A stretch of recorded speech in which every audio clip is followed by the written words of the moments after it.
جیسے الحمد کا سورہ واجب ہے، اس میں ریا کرے اپنی قراءت کو دکھانے کے لیے، چاہے مستحب کام میں ریا کرے، جیسے قنوت مستحب ہے اس میں ریا انجام دے، یا مکان میں ریا انجام دے، جیسے مسجد میں جا کر مکان کو ریا کے طور پر استعمال کرے، چاہے زبان میں ریا کرے، اول وقت دکھانے کے لیے پڑھے، ایک کیفیت و قاعدے میں دفاع کرے، مثلا جماعت کی کیفیت کے ساتھ پڑھنے میں ریا کرے، اس کیفیت کے ساتھ پڑھنے میں ریا کرے، قائد خاص جماعت کا ہے اس کے ساتھ ریا کرے۔ خلاصہ یہ کہ وہ ریا ایسا کہ وہ پورے عمل میں سرایت کرتا ہے، اگر عمل میں سرایت کرے یا اگر اس کو چھوڑ کر دوبارہ سے اسی کام کو انجام دیا جائے تو نماز میں ایک فعل زائد کا انجام دینا لازم آتا ہے۔ سرایت کرنے کا مطلب یہ کہ کچھ چیزیں ریا ہے لیکن نماز میں سرایت نہیں ہے، جیسے لڑکی کو دکھانے کے لیے بہترین لباس پہن لیا تو یہ اس کا لباس عمل میں سرایت نہیں کر رہا ہے بلکہ وہ اپنے آپ کو خوبصورت دکھانا چاہتا ہے، تو یہ عمل میں سرایت نہیں کر رہا، اس کا تعلق لباس کا عمل سے نہیں ہے۔ لیکن قنوت ایسا ہے کہ وہ نماز کا حصہ ہے، اس لیے عمل میں سرایت کرتا ہے۔ تو کچھ چیزیں ہوتی ہیں جو عمل میں سرایت کرتی ہیں، جو خود نماز کے حصے میں ہو، چاہے مستحب چیزیں ہوں چاہے واجب چیزیں ہوں، وہ عمل کا حصہ مانا جاتا ہے۔ لیکن لباس جو ہے اس کا اپنا جو ہے وہ نماز کا حصہ نہیں مانا جاتا، نماز سے الگ چیز مانی جاتی ہے۔ چنانچہ اگر کبھی بھی کوئی ریا کا عمل عبادت میں سرایت کرتا ہے، عمل عبادت میں دخیل ہے، چاہے مستحب کے عنوان سے ہے، اس میں ریا ہو جائے تو اس ریا کے نتیجے میں نماز باطل ہو جائے۔ ریا میں ایک بہت امپورٹنٹ پوائنٹ ہے جو توضیح میں نہیں لکھا ہوا لیکن بہت امپورٹنٹ بات ہے ریا کے مسئلے، اور مسئلہ ہے کہ انسان ریا سے بچنے کے لیے کبھی کبھی شیطان انسان کے دل میں یہ ڈال دیتا ہے کہ بھائی میں نماز پڑھ رہا ہوں، میں کہیں دکھا تو نہیں رہا ہوں، یہ ہمیشہ شک ہوتا رہتا ہے، شک ہوتا رہتا ہے۔ تو شیطان کا کام تو ہے شک میں ڈالنا، اس لیے ایسے شیطان کے کاموں کی وجہ سے آپ مستحبات واجبات کو چھوڑ نہیں دیں، وہ شیطان کا دھوکہ ہوا کرتا ہے، اس لیے شیطان کے اس دھوکے میں بھی نہیں آنا بلکہ اپنے کام کو جاری رکھنا۔ شیطان ہمیں جب وسوسہ کرے گا، خصوصاً جب اب بتا دیا گیا تو اور زیادہ ہوتا ہے۔ اس کی مثال جو ہے ایسی کہ جو ہے ایک صاحب کو سونا بنانے کا طریقہ بتایا کہ آپ جو ہے سونے کو لے کر جیسے اس طریقے سے کیمیکل اس میں ڈالیں گے تو سونا بن جائے گا، آگ میں پکائیں گے۔ پرانے زمانے میں کیمسٹری کا علم جو ہے منحصر تھا سونا بنانے میں، اور بادشاہان وقت جو ہے اپنی اولادوں کو سونا بنانے کا طریقہ بتاتے تھے تاکہ کبھی بھاگنا پڑے محل سے، کوئی حملہ آ جائے اور جو ہے بھاگنا پڑے تو وہ وہ شہزادے اور شہزادیاں جو ہے وہ اپنے پیسے سونا بنانے کے کام کی وجہ سے پریشان نہ ہو. ان کو اور کوئی ہنر تو آتا کہ نہ علم حاصل کرتے نہ جو کہ ہنر ہوتا کہ وہ کہاں کیسے ان کو آپ کا پیسہ سکھایا ہے. اسی لیے فضہ کو سونا بنانے کا طریقہ آتا تھا. اس کی وجہ کہ وہ شہزادی تھی، حبشہ کی شہزادی تھی، اس کو آتا تھا. خیر کبھی مجلس میں عرض کریں گے کہ انہوں نے جو مولا کو بنا کے دکھایا بھی تھا. خیر تو بات یہ کہ جب ایک صاحب کو کہا کہ کس طریقے سے سونا بنانا ہے، طریقہ بتا دیے گئے، لیکن اس کے اندر شرط یہ ہے کہ اس میں بندر کا تصور نہیں آنا چاہیے. اب یہ کہ انہوں بتا دیا کہ بندر کا تصور نہیں آنا چاہیے، تو جب بھی بنانے بیٹھتے فوراً بندر کا تصور آ جاتا ہے، خود ہی آ جاتا ہے. کیوں پہلے کہا گیا کہ بندر کا تصور نہیں آتا، خود ہی آتا ہے. تو کبھی کچھ چیزیں بتائی نہیں جاتی تو تصور نہیں آتا، اب بتا دی گئی تو خود ہی تصور آ رہا ہے. اب چونکہ ریا کا مسئلہ بتا دیا گیا کہ لوگوں کو دکھانے والا مسئلہ ہوگا تو نماز باطل ہو جائے، تو خود ریا کا تصور آتا ہے اور شیطان بھی اسی کا ہوا دیتا رہتا ہے. یہ ایک بڑا امپورٹنٹ مسئلہ ہے کہ ریا میں یہ بڑا شک پیدا ہو کہ کوئی میں دکھاوے کے لیے تو نہیں کرتا، میں جو ہے وہ خود جو ہے لوگ مجھے دیکھ تو نہیں رہے، اس طرح کی شک پیدا ہو جائے. اور یہ شیطان اس طرح کا وسوسہ بہت ڈالتا ہے.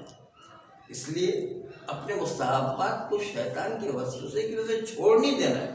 شیطان کو بھی جھڑکنا ہے، اور جو ہے دوسری طرف سے ریا بھی نہ ہونے پائے، دونوں کام ہے. اس لیے جو ہے اپنے نارمل وے میں کام کرنے، شیطان کا وسوسہ آتا رہے گا، اس وسوسے کی پرواہ نہیں کرنا، بلکہ ضروری کہ وسوسے کی پرواہ نہ کرے، کیونکہ وسوسے کی پرواہ کریں گے تو وہ تو آپ کو نماز پڑھنے ہی نہیں دے گا. شیطان تو ایسا ملعون ہے کہ وہ تو آپ کو نماز ہی نہیں پڑھنے دے گا، وہ کہے گا ہر چیز میں ریا ہے. اچھا آغا صاحب، یہ ریا جو ہے کسی کو ترغیب دلانے کے لیے ہو سکتی ہے؟ جیسے ایک انسان اپنے بچوں کو مانوس کرنا چاہتا ہے، ان کے سامنے بہترین قرات سے بہترین طریقے سے جو ہے وہ نماز بہت معمولی سا فرق ہے. معمولی کا فرق ہے، اس فرق کو سمجھنا ہے. ترغیب دلانے کی نیت سے لوگوں کو دکھانے کے لیے پڑھے تو کوئی حرج نہیں، اور ریا کرنا بھی ایسے ہی ہے، لیکن اس میں تھوڑا سا فرق ہے. وہ یہ کہ ریا میں اپنی واہ واہ کروانا چاہتا ہے، یہ مطلب ہے. اگر اپنے واہ واہ کی نیت ہے تو ریا ہے. واہ واہ کی نیت نہیں ہے بلکہ کسی کو ترغیب دلانا ہے تو ٹھیک ہے. اپنی واہ واہ کا جو جذبہ کہیں پیدا ہو گیا تو اس کا مطلب ریا ہے. اپنی کوئی تعریف کروانا چاہ رہا ہے، اپنی کوئی جو اچھائی بیان کروانا چاہ رہا ہے تو اس کا مطلب وہ ریا ہے. یہ اس بات کو سمجھنا ہے. تو یہ چیز ایسی ہے کہ آپ کو اتنی گہرائی میں بات پتہ چل جانے کے بعد شیطان بڑا ملعون ہے، چھوڑے گا نہیں، وہ پیچھے لگ جائے گا. وہ کہے گا اس کو پتہ ہے کہ جو ہے دکھانا ممنوع ہے اور ریا کرنا ممنوع ہے، تو اس کا مطلب یہ ہے کہ آپ پتہ ہے کہ واہ واہ نہیں کروانا چاہتے، پھر بھی کہیں گے بات دیکھو فلاں آدمی دیکھ رہا ہے تو آپ جو ہے وہ دکھانے کی نیت سے پڑھ رہے ہو، ریا کی نیت سے پڑھ رہے ہو. اور وہ کسی طرح آپ کے درمیان وسوسہ ڈالنے کی کوشش بہت کرے گا، اور آپ اس کو اہمیت دیتے رہے تو آپ سے اتنی پریشانی ظاہر ہوگی کہ وسوسے کی عادت بن جائے گی اور نمازی بعض اوقات چھوڑا دے گا. اتنا پریشان کرے گا شیطان جو ہے ملعون ہے. اس لیے آپ کو یہ جج کرنا ہے کہ یہاں واہ واہ کروانے کے لیے ہے یا جو ہے شیطان کا وسوسہ ہے. اس کو جو ہے بڑا سنبھل کے چلانا ہے. یہاں یہ بہت حساس مرحلہ ہے، اس لیے کہ بہت گہرائی میں جا کے شیطان جا کے آپ کو ایسی وسوسے کے اندر مبتلا ہے اور اس کے اندر جو ہے وہ پوری کوشش کرے گا کہ جہاں کمزور پہلو ہوتا ہے آدمی کا وہیں سے حملہ کرتا ہے. قرآن کا بھی لفظ ہے طائفتن، یعنی وہ شیطان وہ مومن کے گرد چکر لگاتا رہتا ہے، طواف کرتا رہتا ہے، دیکھتا ہے کہ اس میں کہاں کمزوری ہے، وہیں سے وسوسہ ہے۔ اس لیے یہ کمزوری پیدا ہو گئی کہ ہم نے اس کو وسوسے ہونے کے باوجود اہمیت دینا شروع کر دی، تو وہ ہر نماز میں آپ کو وسوسے میں ڈالے گا، ہر نماز میں وسوسے میں ڈالے گا، اور آپ نماز پڑھ ہی نہیں سکتے، اتنا پریشان کرے گا وہ کہ جس میں حالت ہی خراب ہو جائے گی کہ کیسے میں نماز پڑھوں۔ بہت اس سے سنبھل کر کے چلنے کی ضرورت ہے، اور اس کا جو ہے معیار یاد رکھیں کہ اگر آپ کو شک پیدا ہو رہا ہے کہ یہاں پر میں دکھانے کے لیے پڑھ رہا ہوں یا دکھانے کے لیے پڑھ رہا ہوں، شک کی صورت میں پڑھیں۔ آپ کو شک ہو رہا ہے تو پڑھیں۔ شیطان کے وسوسے کی وجہ سے آپ یہ پریشان نہ ہو کہ شاید جو ہے وہ میں دکھانے کا جذبہ پڑھیں، مستحبات کو پڑھیں، واجبات کو پڑھیں، کہ یہ شیطان کا کام ہے۔ شک تو پیدا ہو گئی ہے، شک میں چھوڑے گا نہیں، وہ کسی نہ کسی طرح شک میں ڈالے گا۔ شک کی صورت میں اس مستحب ذکر کو پڑھ لے اور واقع میں وہ ریا میں ہوا تو پھر پوری نماز شک میں معاف ہے، شک میں معافی ہے، شک میں معافی۔ جب یقین ہو جائے کہ نہیں یہ میں اپنے دکھاوے جو ہے وہ اپنی پڑھائی دکھانے کے لیے یا اپنی واہ کروانے کے لیے پڑھ رہا ہوں، تو پھر جب اطمینان ہونے کی اس طرح ہے تو پھر رہے گا۔ پر شک کے عالم میں اصل میں وسوسہ ہوتا ہے شیطان کو، وہ ڈالے گا، وہ تو چھوڑے گا نہیں۔ اسی لیے کہا گیا کہ شیطان کے وسوسے جب بھی آئے تو شک کے عالم میں اس کے وسوسے کی جب پرواہ نہیں کرنا، ورنہ اس کا کام ہی آسان ہو جاتا ہے کہ آپ وسوسے میں ڈالتا رہے گا، وہ ایک شخص کو وسواسی بنا دے، ایک شخص کو کثیر الشک بنا دے، اس کے نتیجے کے اندر اس کے جال سے پھر نکل ہی نہیں سکتا ہے اور مشکل میں پھنس جائے گا۔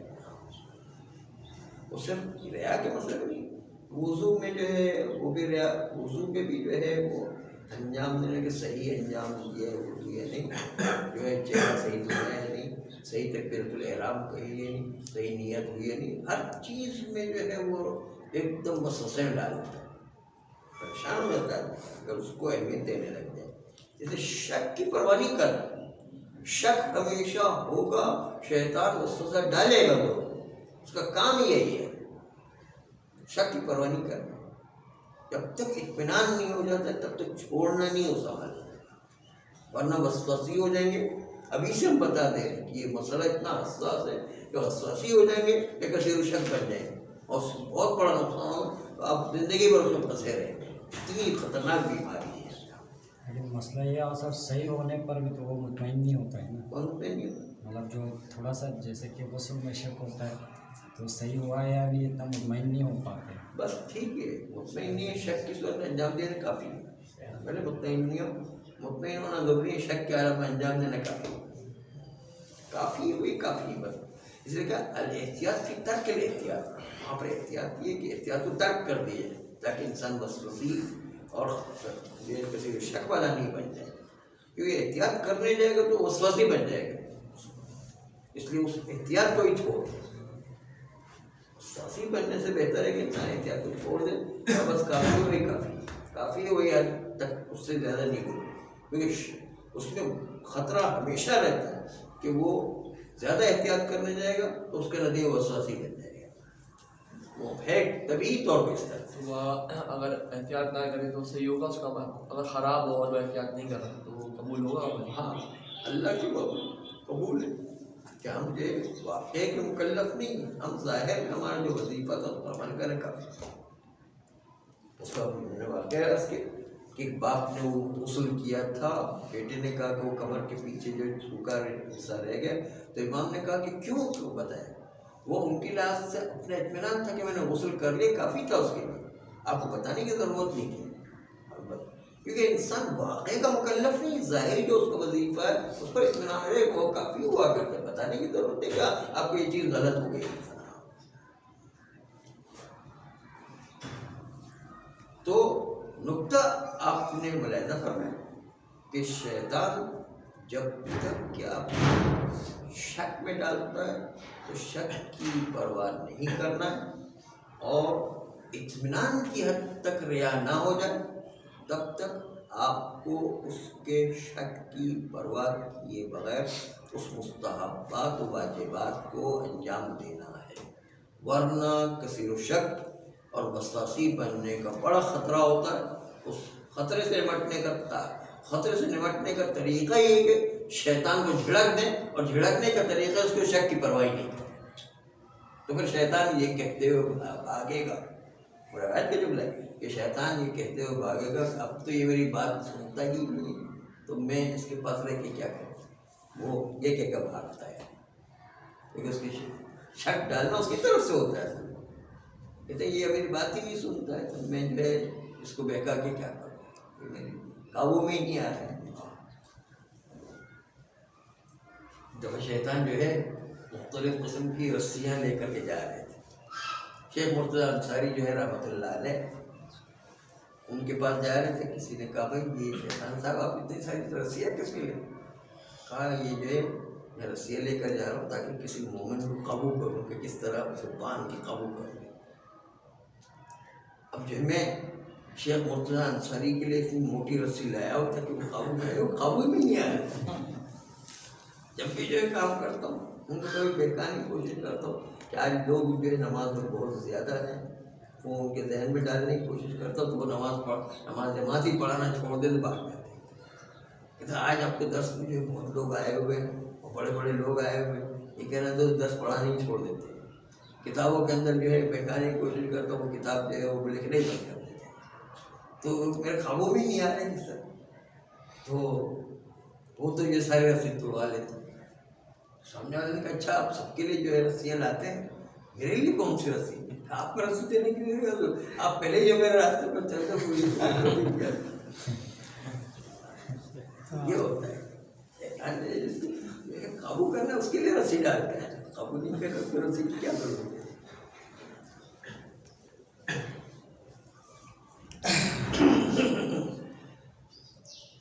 دوسرا مسئلہ یہ ہے کہ تکبیرۃ الاحرام میں صحیح عربی میں اللہ اکبر کہنا ہے اور پے در پے کہنا ہے، اس کو موالات کہتے ہیں، پے در پے موالات کے ساتھ مسلسل کہنا ہے، درمیان میں فاصلہ نہ ہو اور فائل، یعنی اللہ اکبر، اللہ اور اکبر کے درمیان بھی تسلسل ہو اور ساتھ ساتھ اس اللہ کے حروف میں کہہ کے ٹھہر گیا، وہ بھی جو ہے پھر ایک گھنٹے کے بعد کہ اللہ اور کہہ کے ٹھہر گیا، تو ان کے حروف کے درمیان بھی باقاعدہ موالات پے در پے کہنا ہے، حروف کے درمیان بھی اور کلمے کے درمیان بھی پے در پے اللہ۔ یہ تو جو ہے پے در پے کا معیار عرف ہے، عرف ہے کہ اس نے ہاں مسلسل انجام کیا ہے، معیار عرف ہو پے در پے، اور صحیح عربی کا معیار وہ بھی دو چیزیں جو ہے یاد رکھیں، ایک تو یہ کہ حرف کو بدل نہ دے اور اعراب میں غلطی نہ کر دے، ایک یہ، اور دوسرا یہ کہ ایسا جو ہے عربی میں پڑھ رہا ہے کہ کوئی عرب سنے تو اس کی سمجھ میں ہی نہیں آنا کہ کیا پڑھ رہا ہے، یعنی عرف عرب اس کو سمجھ جائے کہ کیا کہہ رہا ہے، ایک تو حروف اور اعراب میں غلطی نہ کر دے، دوسرا ہے کہ اس طرح پڑھے کہ عرف عرب سمجھ جائے کہ کیا کہہ رہے ہیں، چاہے تھوڑے موٹے الفاظ جو اوپر نیچے ہو جائے تو کوئی مسئلہ نہیں ہے، لیکن جو ہے عرف عرب سمجھ رہے ہیں، تو وہاں پر بھی عرف عرب میں آ رہے ہیں۔ اب حروف چینج کر دیتے ہیں، جیسے بعض برادران جو کہ جو ہے وہ ایران میں ترکستان کے علاقے کے رہنے والے ہیں، وہ عام طور پر کہتے ہیں اللہ اکبر، اللہ اکبر کی وجہ وہ کاف نکلتا ہی نہیں ہوگا، اللہ اکبر، یہ کاف کی جو چیب یہ جو ہے عربی بدل دی۔ اب ان کو اپنے لحاظ سے پریکٹس کرنا ہے، لیکن پریکٹس کرنے کے باوجود ان کی زبان میں وہ طاقت ہی نہیں کہ وہ اکبر بول سکیں، تو پھر ان کے لیے اجبر بھی چل جائے، کیونکہ ان کے پاس طاقت ہی نہیں ہے بولنے کی۔ جیسے بلال حبشی کو وہ اشہد ان لا الہ الا اللہ کو اشہد ان لا الہ الا اللہ کی بات میں سن کہ جو ہے مجلس میں بھی آ گئے کہ جو ہے ایک صاحب وہ مہمان والا لوگ رہتی کہ جو ہے ہوش میں آ گئے، ہوش میں آ گئے پھر دوبارہ بے ہوش۔ یہاں پر جو ہے وہ بلال حبشی جو ہے ان سے ان کی طاقت ہی نہیں تھا شین بولنے کی، جس کے اندر قدرت نہیں ہے، جس کے اندر وہ کوشش کرنے کے باوجود وہ کر نہیں سکتا ہے، تو اس کو اللہ نے معاف رکھا ہوا ہے۔ اس لیے روایت میں جملہ سین و بلال شین عند اللہ، حضرت بلال کا سین بھی اللہ کے پاس شین ہی ہے، اتنا یعنی خصوصی روایت حضرت بلال کے لیے آ گئی ہے، یعنی جس سے نہیں ہو سکتا اس کی اللہ نے معذرت رکھی، تو اللہ اکبر بھی کہتا ہے اور اسے نکل ہی نہیں پا رہا ہے، تو ٹھیک ہے، لیکن جس سے صحیح ہو سکتا ہے اس کو صحیح کرنا ہے، اس لیے پوری کوشش کرنا ہے کہ صحیح حروف نکالیں، صحیح اعراب ادا کریں۔ اب جو ہے بہت سے لوگوں کو سنیں اشہد ان محمدن عبدہ و رسولہ کے بھی عبدہ و رسولہ، یہ غلطی ہے، اس کی صحیح اصلاح کرنا چاہیے، عبدہ و رسولہ، وہ لوگ پڑھتے ہیں عبدہ و رسولہ، آپ اذان میں بھی بعض جگہ جا کے سنیں عبدہ و رسولہ، وہ غلط ہو گیا، جو ہے پورا ہی مطلب ہی بدل جاتا ہے۔ اچھا تو توتلے ہیں وہ تو سیکھنے کی کوشش کریں، ہاں سیکھنے کی کوشش، توتلے کریں، توتلے ہاں توتلے حضرات کی کوشش کریں جتنا ہو سکتا ہے، جو بس سے باہر اللہ کا سے معذور سمجھاؤ، پہلے تو کوشش کرنی ہے، ہاں پھر کوشش کرنا نہ ہو سکے صحیح ہے، کیونکہ توتلے کی بھی دو قسم ہیں، توتلا ایک ہوتا ہے کہ اپنے الفاظ کو صحیح کر ہی نہیں سکتا، کچھ توتلے ہوتے ہیں کہ خاص طور پر قرآن میں ایک معجزہ ہے کہ جو عام زبانوں میں صحیح جملہ ادا نہیں کر سکتے، قرآن مجید بڑی روانی زبان، یہ قرآن کا بھی ایک عجیب معجزہ ہے، بہت روانی کے ساتھ قرآن پڑھیں گے،